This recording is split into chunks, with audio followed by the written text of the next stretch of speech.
Hello everyone, welcome back to my little corner of the internet. Would you like to know how to make these little foxgloves? Well, that's a relief because that's what this video is all about. It's really easy, so come along and I'll show you how we do it.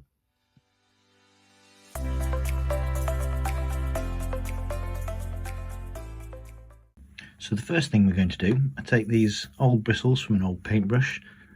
Now this is a synthetic one, but the bristles are quite solid and they're going to stand up nicely. So I've already ripped these off an old paintbrush. So we're going to go take those and use them as our basis for our stalks.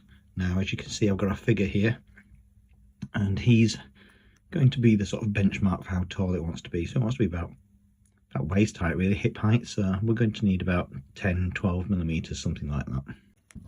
And what I'm going to do now is take several of these strands, just split them off from the bit of brush there.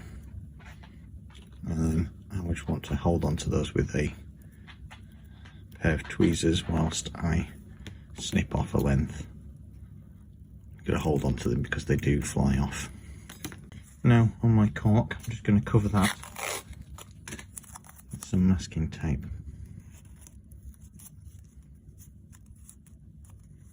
Like so. This is the quite tricky part here.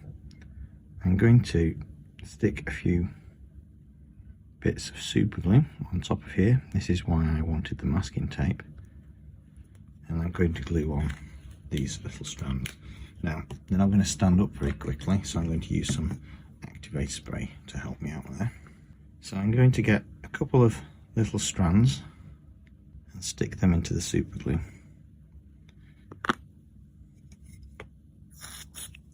The activator spray is going to help me hold them all up.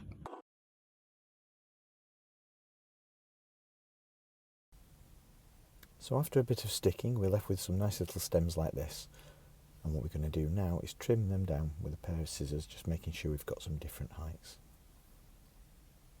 Now those stalks are stuck, we're going to take this Vallejo olive green acrylic paint and paint those stems.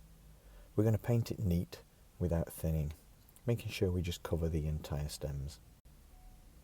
Now that activator spray has really helped out with holding them in place. And they're just not moving, but you still have to be quite delicate with it. Now that one's painted, we can put that to one side, and we're going to now look at the leaves. This next bit here feels very much like cheating, as I like to make my own where possible, but when you're making commission pieces, off-the-shelf solutions are perfectly acceptable, and this is a product called Dark Green Scenic Leaves, strangely enough. These are very small pieces of leaves, and I'll put a link below where you can get them. They're really quite effective, and I use them for all kinds of plants, trees and shrubs, along with my homemade flock. So we're going to take these and create the leaves at the bottom of our stems. So we're going to add a little bit of super glue to the base, and then sprinkle the leaf cover over the top, using the tub to catch any excess bits. Now at this scale it's really quite difficult to get a realistic leaf, so these are really quite useful indeed.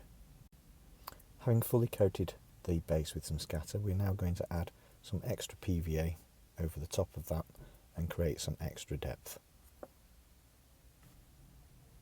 This is just to thicken off those bases of those leaves to give, like I say, a feeling of extra depth. It's just quite effective. Now once that's done, we're going to add some fine foam. This is a light green here, and we're going to use that to create the buds on the stalk.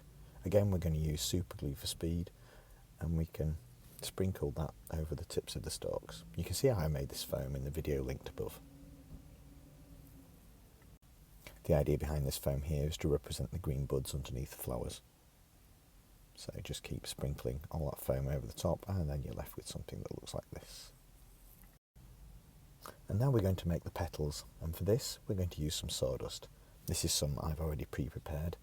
It's a very fine sawdust, and we can use that to colour up and make some flock. Now you can use either fine sawdust from a miter saw, just extraction bag, or similar, but for this one I've made it myself using some leftover pet bedding. And what I've taken is a coffee grinder here, which you might have seen in the previous video, and I've just ground up those flakes with my coffee grinder. You can still see some flakes in the bottom of there, and this is why it's green, because I've still got some residual paint left over from making foam earlier. So now it's all ground up fine, you can take a sieve and sieve out the finer particles. This is what we'll really need. As you see there, the sieve's still got some green in as well. These have been well used. So we just want some finer particles here, and now we can start to add some colour. So you now want to tip that fine sawdust into a suitable pot and mix in some acrylic paint. For the purple here, I'm using Citadel Screamer Pink, but you can use any acrylic paint really. So pour some in with a generous amount and then give it a good mix. You just want to make sure it's all mixed in. You can add some water to dilute, which will make it go further, and ensure it's thoroughly mixed. Once it's all mixed in, you need to spread it out onto an old baking tray and leave it to dry. When it's fully dry, you can then sieve it out to get something more like this.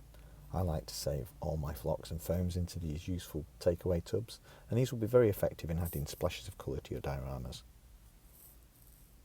So making sure those buds are now finally set, we can use some PVA glue, and with a small paintbrush, start with a thick application towards the bottom, gradually painting towards the top, leaving a gap at the tip, and we want to leave this green.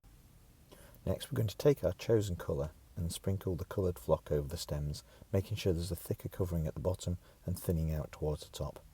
It's a good idea to have the container underneath to catch the excess. Makes it less messy. As you can see, it's starting to look really effective now, and I just want to take this moment while I repeat the process with the yellow to say that I hope you enjoy my content, and if you want to see more, be sure to subscribe and click on the bell icon to make sure you don't miss another video. My next video is going to be something a little more structural, so you'll not want to miss that. So now you can see we've got a nice collection of plants, and it's time to plant them. Having put some masking tape onto the top of the cork means I can use it again. I'm going to go back to my demo model now, and these are going to be wild foxgloves growing against the outside of the garden wall here. To fix them in place, I'm going to pick them up with a pair of tweezers and dip the base in a little bit of super glue. This is to ensure it sets quickly and our plants end up standing tall. It's just a matter of arranging now. Foxgloves tend to grow in clumps with several flower heads, so I'm just going to plant a few here. I'm just going to use all the ones I've made. Now, not to leave the yellow ones out, I'm going to add those to this little corner of the garden here. Again, I might as well use all the ones I've made just to use them all up. And there you go. I think you'll agree it makes a really effective and attractive splash of colour to your layout or diorama. It's really easy to do and pretty inexpensive to make. More importantly, it's fun and leaves you with a massive sense of satisfaction. As ever, thank you for watching and supporting me. Until the next time, I'll see you in the next video.